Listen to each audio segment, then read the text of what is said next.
গত 14 এপ্রিল 2024 রবিবার ভোররাতে সরাসরি ইসরায়েলের উপর হামলা শুরু করে ইরান।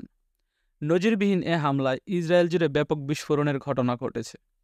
3 শতাধিক ড্রোন ও রকেট নিক্ষেপ করেছে ইরান। হামলা হয়েছে ইরাক ও ইয়েমেন থেকেও। জেরুজালেম ও তেল আবিব সহ পুরো ইসরায়েল জুড়ে বেজেছে বিমান হামলার সাইরেন। ইসরায়েল ইস্যুতে মুসলিম সংখ্যাগরিষ্ঠ আরব দেশ জর্ডানের ভূমিকা নিয়ে সম্প্রতি বেশ কৌতূহল তৈরি হয়েছে। ইরানের ড্রোন ও মিসাইল থেকে ইসরায়েলকে রক্ষা করার জন্য আমেরিকা ও ব্রিটেনের পাশাপাশি বেশ কার্যকরী ভূমিকা রেখেছে জর্ডান।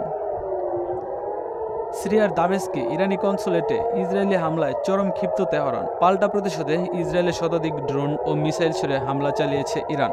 কিন্তু ইরানের হামলায় তেমন কোনো ক্ষয়ক্ষতি হয়নি ইসরায়েলের, কেননা তেল আবিবের প্রতিরক্ষায় ঢাল হয়ে পাশে ছিল যুক্তরাষ্ট্র এবং যুক্তরাজ্যের মতো মিত্র দেশগুলো এবং কিছু আরব দেশও। ইরানে সেই রুম হামলাকে নিষেধ করার জন্য সৌদি আরবের পাশাপাশি ছিল প্রতিবেশী দেশ জর্ডানও।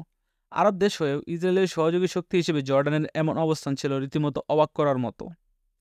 আল জাজিরা একটি প্রতিবেদনে জানায়, ইরানের ছোড়া 3 শতাধিক ক্ষেপণাস্ত্র ও ড্রোনের অনেকগুলো ইসরায়েলের আকাশসীমায় প্রবেশ করার আগেই ধ্বংস করে দেয় জর্ডান। যদিও এক বিবৃতিতে জর্ডানের বাদশাহ দ্বিতীয় আবদুল্লাহ জানিয়েছেন, তারা নিজের দেশকে রক্ষা করার অংশ হিসেবে ইরানের ড্রোন ভূপাতিত করেছে, ইসরায়েলকে সাহায্য করার জন্য নয়। জর্ডানের এই বিবৃতিকে ভারসাম্য রক্ষার বিষয় হিসেবে দেখা হচ্ছে। কোনো পর্যবেক্ষক বলেছেন, হামাস, ইরান ও ইসরায়েলের মধ্যে যে সংঘাত চলছে সেখানে ক্রস ফায়ারে পড়তে চায় না জর্ডান। একথা ঠিক যে জর্ডানের রাজতন্ত্রের সাথে পশ্চিমা বিশ্বের ভালো সম্পর্ক রয়েছে। গত 25 বছর যাবৎ জর্ডানের বাদশাহ রয়েছেন দ্বিতীয় আবদুল্লাহ। পর্দার আড়ালে জর্ডানের সাথে ইসরায়েলের সম্পর্ক একেবারে খারাপ নয়। ভৌগোলিকভাবে জর্ডানের অবস্থান এমন একটি অবস্থায় রয়েছে যে ইরান এবং ইসরায়েলের মধ্যে কোনো যুদ্ধ শুরু হলে সেটির সবচেয়ে বড় প্রভাব পড়বে জর্ডানের উপর। যুক্তরাষ্ট্র ভিত্তিক আটলান্টিক কাউন্সিলের মধ্যপ্রাচ্য বিষয়ক উপপরিচালক মাসুদ মুস্তাজাবি বলেন, ইরান ও ইসরায়েলের মধ্যে এই উত্তেজনা যদি পুরোপুরি যুদ্ধের রূপ নেয়, তাহলে এখানে যাদের ইসরায়েলের রক্ষাকর্তা বলে মনে করা হচ্ছে তারাও একসময় আক্রান্ত হবে এবং সেই যুদ্ধে তাদেরও টেনে আনা হবে। তিনি বলেন, জর্ডানে বিপুল সংখ্যক ফিলিস্তিনি শরণার্থী, ভঙ্গুর অর্থনীতি এবং ঝুঁকিপূর্ণ ভৌগোলিক অবস্থান, এসব কিছুই তাদের জন্য চিন্তার কারণ।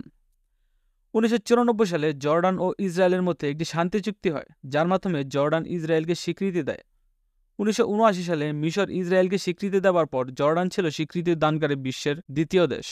ইসরায়েলের সংবাদপত্র টাইমস অফ ইসরায়েলে প্রকাশিত এক প্রতিবেদনে বলা হয়েছে, চলতি বছরের মার্চ মাসে জর্ডান এবং ইসরায়েলের মধ্যে পানি চুক্তি নবায়ন করার জন্য জর্ডান ইসরায়েলের প্রতি আহ্বান জানায়। কিন্তু এর বিপরীতে ইসরায়েল জর্ডানকে পাল্টা শর্ত দিয়েছে। এই শর্ত হচ্ছে, গাজা ইস্যুতে জর্ডান যাতে খুব বেশি শক্ত অবস্থান না নিয়ে তাদের অবস্থান নরম করে।